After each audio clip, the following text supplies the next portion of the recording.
I wish you health, fellow Ukrainians. I have just spoken with Argentina's President-elect Milei about how to make our relations, Ukraine and Argentina, Ukraine and Latin America, more active. I congratulated Mr. Milei on his election. I invited him to visit Ukraine, and it would be an important signal, a signal of non-indifference. Of course, I informed him about all we have already achieved in the implementation of our peace formula.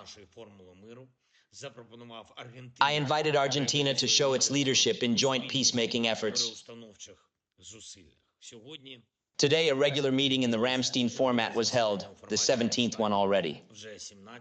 There are also new packages of support for Ukraine, for our warriors. These include shells and missiles, electronic warfare and drones, new capacities for our air defense.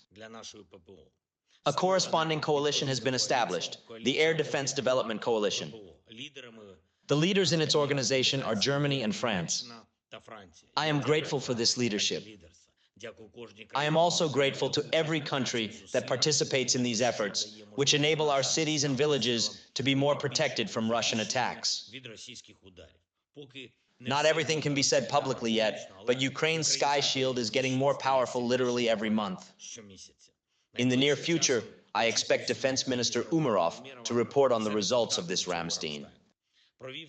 I held a meeting today on our European and Euro-Atlantic integration, on what needs to be done now, by mid-December, for the European Union to fulfill its promise to start negotiations with Ukraine in response to our progress, to the fulfillment of all the recommendations of the European Commission. At this meeting, we also discussed how we are moving forward in our relations with NATO, in our integration into the alliance. It was a fairly broad group of participants, all the sectors involved, all our institutions we expect activity from.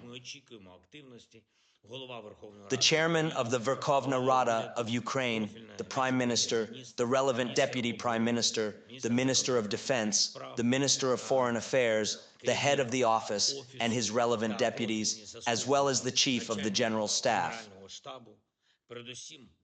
First of all, we discussed the transition of our defense forces to NATO standards. In various spheres, much has already been done.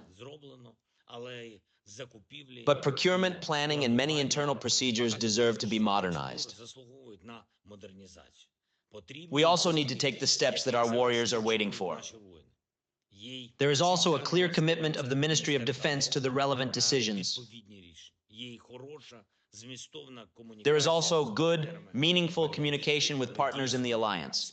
We are truly working together to further strengthen our Euro-Atlantic community. As for the European Union, today we agreed on a list of measures and steps that can add the necessary unity to the European community. Most of our partners clearly see our progress, Ukraine's full implementation of all recommendations. We are also implementing now what we could have done closer to spring, according to the agreed plans.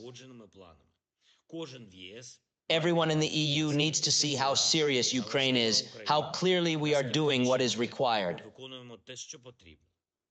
And one more thing. Today, the usual morning conference call featured several important reports. The work of our export corridor has yielded positive results, with almost 5.5 million tons of cargo already shipped. Africa, Asia, Europe, from Spain to China. I thank everyone who ensures safety in the Black Sea and who works in our ports. Today we also heard reports from the military on the situation on the front line, in all those areas where it is particularly difficult now. The Kupiansk, Bakhmut, Avdiivka, and Mariinka sectors. I thank each of our soldiers, sergeants, and officers whose resilience is now protecting the whole of Ukraine, each of them who is destroying the occupiers with power and courage.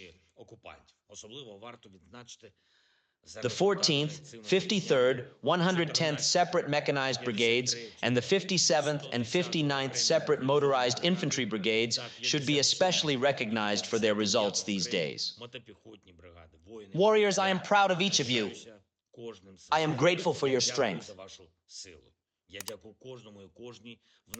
I thank everyone in our society who helps the defense forces, who works to make the whole country stronger, and who does not forget that the success of Ukraine is the success of people's resistance, people's defense, our maximum unity for the sake of defense and freedom for the whole of Ukraine, for all Ukrainians.